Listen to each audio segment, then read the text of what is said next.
Episode 12 start होता है और अब स्टोरी वापस पास्ट में चली जाती है बिकॉज गोडस ने सब कुछ पहले जैसा कर दिया था। म्योल एक पर्सन के पास जाता है जो कि एक बिल्डिंग को आग लगाने वाला था, लेकिन इससे पहले वो उसे आग लगाता म्योल यहाँ पहुंचकर उसे रोक लेता है और उसकी अच्छे से पिटाई करता है। वो पर्सन म्योल को पूछता है कि तुम कौन हो, तो म्योल कहता है कि मैं एक विक्टिम हूँ जिसके राइट्स तुम लोगों ने छीन रखे हैं। दरअसल इस पर्सन ने काफी सारे एनिमल्स को पॉइजन देकर मार दिया था और अब वो लोगों को भी मारना चाहता था। म्योल उसे पूछता है कि तुम ये सब क्यों कर रहे हो, तो वो पर्सन कहता है कि वो सब लूजर थे और लूजर को इस दुनिया में रहने का कोई हक नहीं है। अब इतना सुनते ही म्योल उसके मुंह में पॉइजन डाल देता है जो कि वो अपने साथ बैग में ले रहा था। जिसके बाद म्योल दोबारा डॉक्टर बनकर उसी हॉस्पिटल में जाता है। इधर क्योंग भी डॉक्टर हुंग से मिलने के लिए इसी हॉस्पिटल में आती है क्योंकि वो अपनी सर्जरी करवाने के लिए रेडी हो गई थी। डॉक्टर उसे बताता है कि तुम्हें कल हॉस्पिटल में एडमिट कर लिया जाएगा और तुम्हारे अंदर तुम्हारी डिसीज को लेकर ज्यादा सिम्टम्स भी दिखाई नहीं दे रहे हैं, इसलिए शायद सर्जरी के बाद तुम्हारे बचने के चांस ज्यादा होंगे।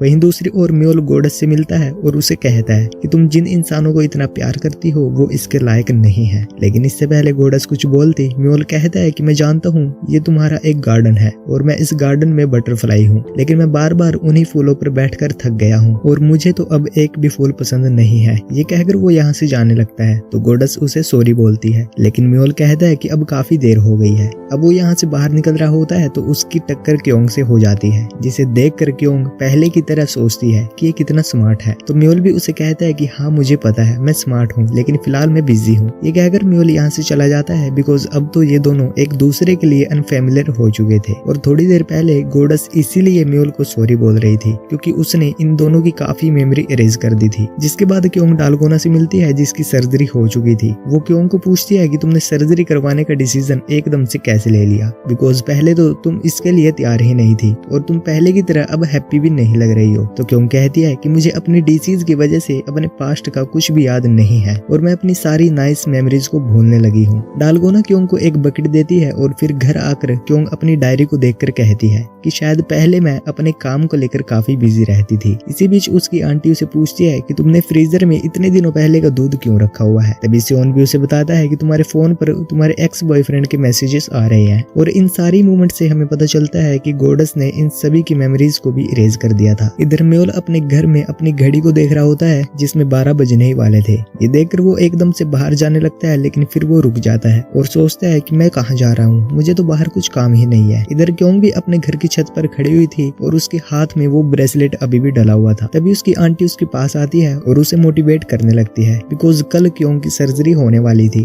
अगले दिन क्योंग हॉस्पिटलाइज होने के लिए पहुंच जाती है जहां जीना उसका सामान वगैरह रखवाने में उसकी हेल्प करती है। क्योंग उसे पूछती है कि तुमने अपने नॉवेल्स को लेकर कोई अपडेट क्यों नहीं दिया, तो जीना कहती है कि मैंने अपडेट दिया था लेकिन मैंने वो पोस्ट डिलीट कर दी थी। जिसके बाद ये दोनों अपॉइंटमेंट लेने के लिए बाहर बैठे होते हैं और इनके ठीक पीछे बैठी हुई वही दो लेडीज गोस्ट डॉक्टर के बारे में बात कर रही होती है। इनमें से एक कहती है कि शायद वो गोस्ट डॉक्टर इसी हॉस्पिटल में मौजूद फ्यूनरल कोर्ट से आया होगा। देन ये क्योंग से पूछती है कि तुम भी अक्सर इस हॉस्पिटल में आती रहती हो, क्या तुमने उस गोस्ट डॉक्टर को नहीं देखा। तो क्योंग कहती है कि मैंने तो इस हॉस्पिटल में एक हैंडसम डॉक्टर को देखा है। तो वो लेडी कहती है कि मैं यहाँ 1 साल से हूँ और मैंने आज तक किसी भी हैंडसम डॉक्टर को नहीं देखा, लेकिन मेरे अकॉर्डिंग यहाँ सभी गोस्ट ही हैं और वो ऐसे रिएक्ट करते हैं मानो वो डॉक्टर हो। तभी वहाँ से एक डॉक्टर गुजरता है जिसे देखकर ये डर जाती है, लेकिन क्योंग कहती है कि ये वो गोस्ट नहीं है क्योंकि ये तो हैंडसम भी नहीं है। खैर आगे क्योंग जीना को पार्किंग तक छोड़ने जाती है और जब वो उसे बाय बोलती है तो उसका ब्रेसलेट उसके हाथ से नीचे गिर जाता है। जिसके बाद हम एक पर्सन को देखते हैं जो कि फ्यूनरल कोर्ट में बैठा हुआ था और इस पर्सन ने अपने ही बेटे को जान से मार दिया था। तभी म्योल इसके पास आता है तो ये पर्सन उसे पूछता है कि तुम कौन हो, जिस पर म्योल कहता है कि मैं उस इंसान को देखना चाहता हूँ जिसने अपने ही बेटे को मार दिया। देन ये पर्सन कहता है कि शायद तुम्हें उसकी मदर ने पैसे देकर यहाँ भेजा होगा, लेकिन मैं तुम्हें इससे भी ज्यादा पैसे दूंगा, इसलिए तुम जो कोई भी हो यहाँ से चले जाओ। लेकिन म्योल उसकी लेग बोन और रिब्स को क्रैक कर देता है और कहता है कि तुम्हारे बेटे को भी शायद इतना ही पेन फील हुआ होगा जब तुमने उसे मारा था।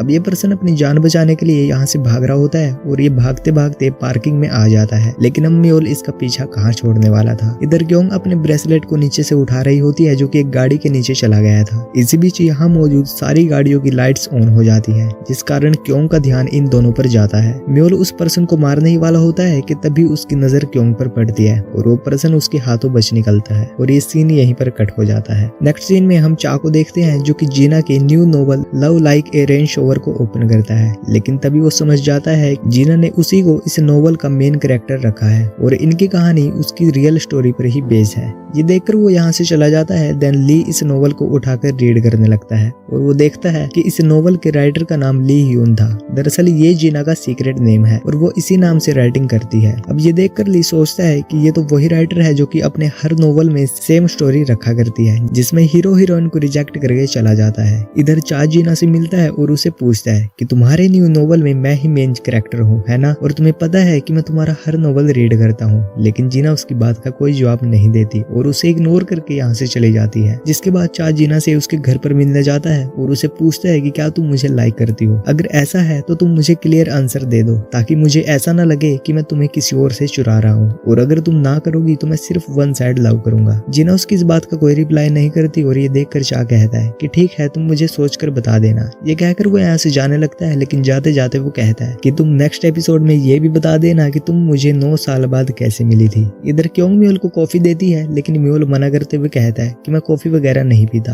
क्योंग को लगता है कि शायद म्योल ही वो गोश्त है और वो उसे टच करके कहती है कि अरे मैं तो तुम्हें टच भी कर सकती हूँ, इसका मतलब तुम गोश्त नहीं हो। फिर वो उसे पूछती है कि तुमने उन सारी गाड़ियों की लाइट्स को ऑन कैसे किया, शायद तुम्हारा इलेक्ट्रिसिटी से कोई कॉन्टेक्ट है। अब क्यों बार बार यही सोच रही होती है कि एक गोश्त इतना ज्यादा हैंडसम कैसे दिख सकता है। तो म्योल उसे पूछता है कि क्या तुमने मुझे पहले भी कहीं देखा है और क्या तुम मुझे पहचानती हो? जिस पर क्यों कहती है कि हाँ, हम हॉस्पिटल में मिले तो थे, तुमने डॉक्टर का गाउन पहना हुआ था। ये बात म्योल को काफी वेird लग रही होती है बिकॉज जो कोई भी उसे एक बार देखता है तो वो उसे दोबारा पहचान नहीं पाता। दरअसल म्योल बार बार अपनी फॉर्म को चेंज करता रहता है। अब बातों ही बातों में क्यों को ये भी पता चलता है कि म्योल उसका माइंड रीड कर सकता है। वो उसे पूछती है कि तुमने मेरा माइंड रीड कैसे कर लिया? जिस पर म्योल कहता है कि मैंने तुम्हारा माइंड रीड नहीं किया, बल्कि मुझे तो ऐसे ही सब कुछ सुनाई देता है। साथ ही साथ वो उसे ये भी बताता है कि तुम कितनी ही कोशिश क्यों ना कर लो, तुम जिंदा नहीं बचोगी बिकॉज मरना तुम्हारी किस्मत में लिखा है, और यहाँ जो कुछ भी तुमने देखा उसके बारे में किसी को मत बताना, वरना वो लोग तुम्हें पागल समझेंगे। जिसके बाद हम उसी पर्सन को देखते हैं जो कि म्योल से बचकर भाग रहा था, लेकिन म्योल उसे उसी हॉस्पिटल के मोर्ज में ले जाता है।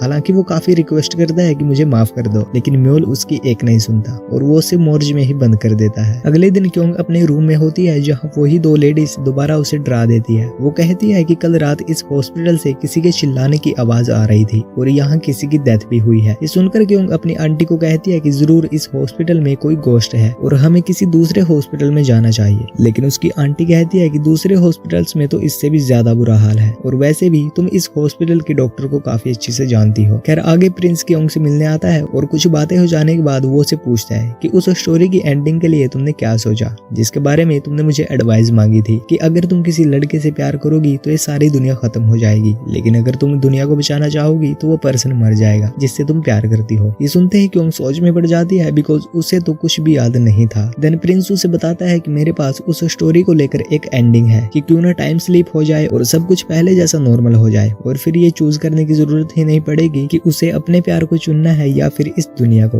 देन वो दोनों दोबारा मिलेंगे और उन्हें दोबारा प्यार हो जाएगा। अब उसकी ये एडवाइस सुनकर क्यों काफी खुश होती है, लेकिन हम व्यूअर्स तो जानते हैं कि रियलिटी में म्योल और क्यों के साथ यही सब कुछ हो रहा है। आगे हम ली को देखते हैं जो कि ली ह्यून नाम को बोलते हुए सोच रहा होता है कि आखिर उसने ये नाम कहाँ सुना है। ये देखकर सियोन उसे कहता है कि अरे तुम्हारा नाम भी तो यही है, शायद तुम अपना नाम भूल गए हो। तभी उसके पास जीना का मैसेज आता है जो कि उसे साथ में डिनर करने के लिए बुलाती है। इधर क्योंग प्रिंस को लिफ्ट तक छोड़ने जाती है तो वापस लौटते टाइम वो गोडस को देखती है जो कि एक बोतल को ओपन करने की कोशिश कर रही थी, लेकिन वो उसे ओपन नहीं कर पा रही थी। देन क्योंग उसकी हेल्प करती है तो गोडस उसे कहती है कि क्या तुम इस हॉस्पिटल के रूफटॉप पर गई हो, तुम्हें वहां जाना चाहिए, वहां से काफी अच्छा व्यू दिखाई देता है। ये कहकर वो यहाँ से चली जाती है। जिसके बाद म्योल गोडस से मिलता है और उसे बताता है कि एक लड़की ने मुझे आज पहचान लिया था, लेकिन कोई बात नहीं, वैसे भी वो लड़की 1 महीने बाद मरने वाली है। इसी बीच उसकी नजर गोडस की फ्लावर पॉट पर पड़ती है जिसे देखकर वो कहता है कि तुम इसकी इतनी केयर क्यों करती हो, ये तो बिल्कुल मुरझा चुका है। तो गोडस कहती है कि ये तुम ही हो। इधर ये दोनों खाना खाकर वापस जा रहे होते हैं जिस दौरान ली जीना को पूछता है कि तुमने मुझे बताया था कि तुम एक राइटर हो और क्या तुम ही ली ह्यून हो। ये सुनते ही जीना सरप्राइज हो जाती है और पूछती है कि तुम्हें इस बारे में कैसे पता चला। तो ली कहता है कि अच्छा वो तुम ही हो,